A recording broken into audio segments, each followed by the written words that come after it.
2025 के नए महीने में जब भारत के सीमावर्ती इलाकों में गोलाबारी हो रही थी, तुर्की संयुक्त राष्ट्र में भारत के खिलाफ बयान दे रहा था और पाकिस्तान आतंकियों को फिर से एलओसी पार्क भेजने की साजिशें रच रहा था।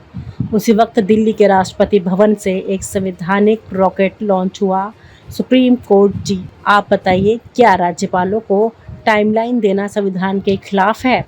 इस सवाल ने कानूनी गलियारों में भूकंप खिला दिया और ट्विटर पर ट्रेंडिंग हैशटैग बना, #मुर्मू वर्सेस SCI। असल विवाद की जड़ तमिलनाडु में थी। मुख्यमंत्री MK स्टालिन कई महीनों से शिकायत कर रहे थे कि राज्यपाल RN रवि विधानसभा द्वारा पारित बिलों को रोके बैठे हैं। सुप्रीम कोर्ट ने जब राज्यपाल को लताड़ा और 3 सप्ताह में निर्णय देने को कहा, तभी अचानक राष्ट्रपति को याद आया कि संविधान में अनुच्छेद 143(1) है, जिसमें तहत वो सुप्रीम कोर्ट से राय मांग सकती हैं। लेकिन विपक्षी नेताओं का कहना है कि यह राय नहीं बल्कि सत्ता का संकेत है। अब सवाल यह है कि राष्ट्रपति अचानक इतने एक्टिव क्यों हो गई? क्या अंतर्राष्ट्रीय संकट, कूटनीतिक हमले और आंतरिक आतंकवाद की खबरों के बीच राष्ट्रपति का यह हस्तक्षेप महज संयोग है, या फिर केंद्र सरकार वो अदृश्य स्क्रिप्ट जिसमें हर संवैधानिक संस्था को एक राजनीतिक रोल दिया गया है?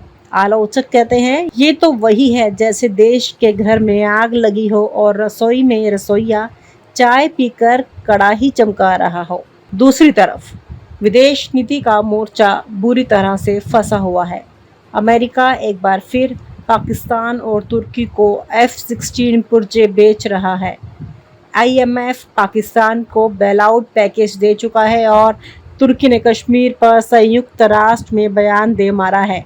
भारत, जो कभी ग्लोबल लीडरशिप का सपना देख रहा था, अब धीरे धीरे ग्लोबल आइसोलेशन की तरफ बढ़ता दिखाई दे रहा है।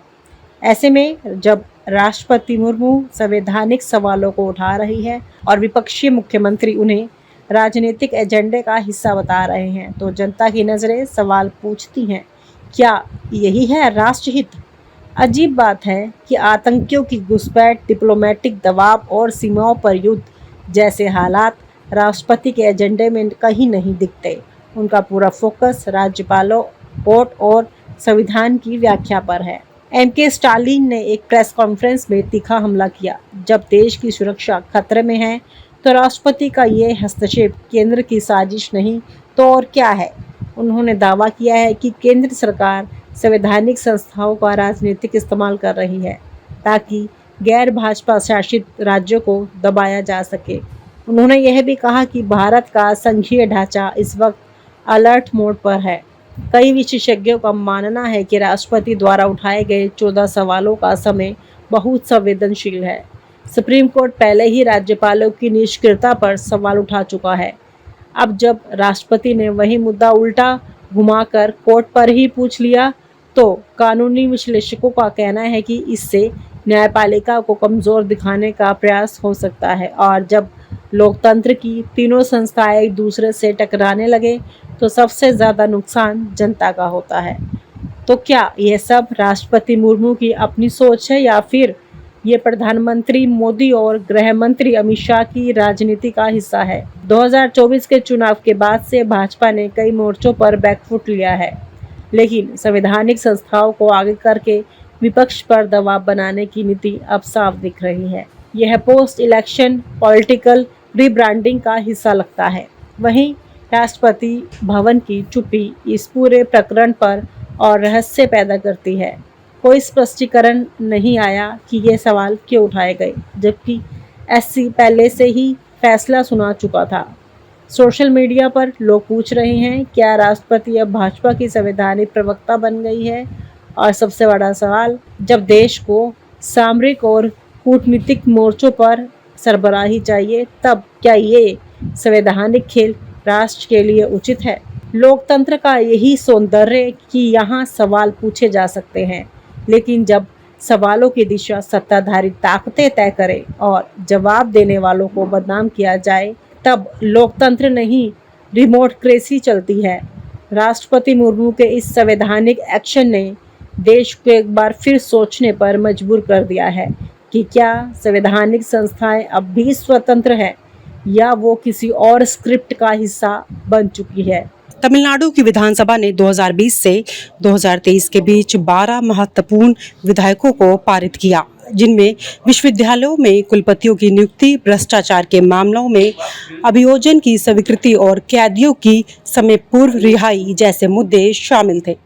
इन विधायकों को राज्यपाल RN रवि के पास भेजा गया, लेकिन उन्होंने उन्हें ना तो स्वीकृति दी और ना ही अस्वीकृति और ना ही राष्ट्रपति के पास भेजा। बस फाइलें राजभवन की अलमारियों में धूल फाकती रही। राज्यपाल का यह पॉकेट वीटो संविधान में कहीं नहीं लिखा है, लेकिन उन्होंने इसे अपनी विशेषाधिकार समझ लिया।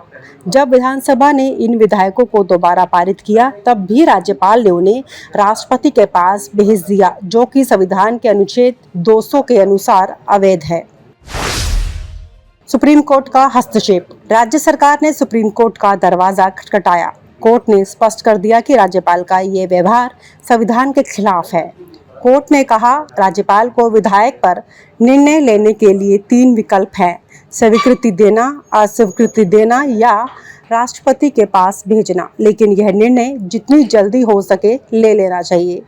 अनिश्चितकालीन विलंब संविधान का उल्लंघन है। कोर्ट ने यह भी कहा कि जब विधानसभा किसी विधेयक को दोबारा पारित करती है तो राज्यपाल को उस पर स्वीकृति देनी होती है, वह उसे राष्ट्रपति के पास नहीं भेज सकते।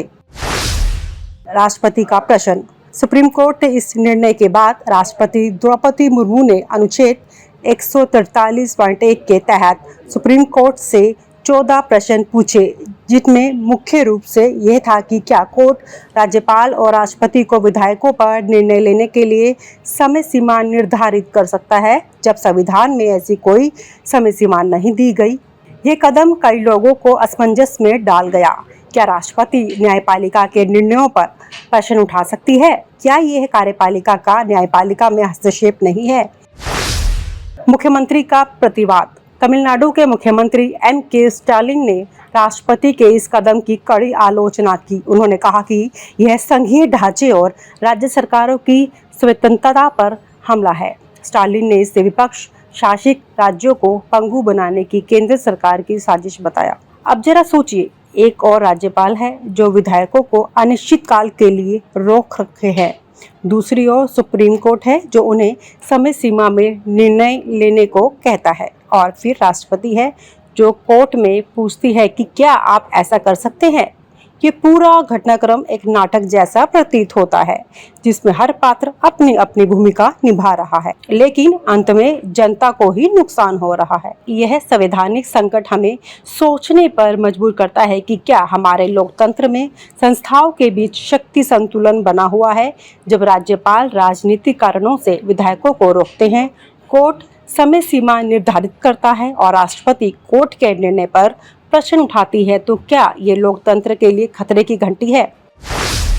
गवर्नर साहब का गवर्नेंस। राज्यपाल महोदय, जिनका कार्यकाल अब फाइनल संग्रहालय बन चुका था, प्रेस कॉन्फ्रेंस में बोले, मैं हर बिल को आत्मा से पढ़ता हूँ, पहले उसे देखकर ध्यान करता हूँ, फिर उसको पुष्पांजलि देता हूँ और फिर उसे विचाराधीन बना देता हूँ। लोकतंत्र में धैर्य आवश्यक है।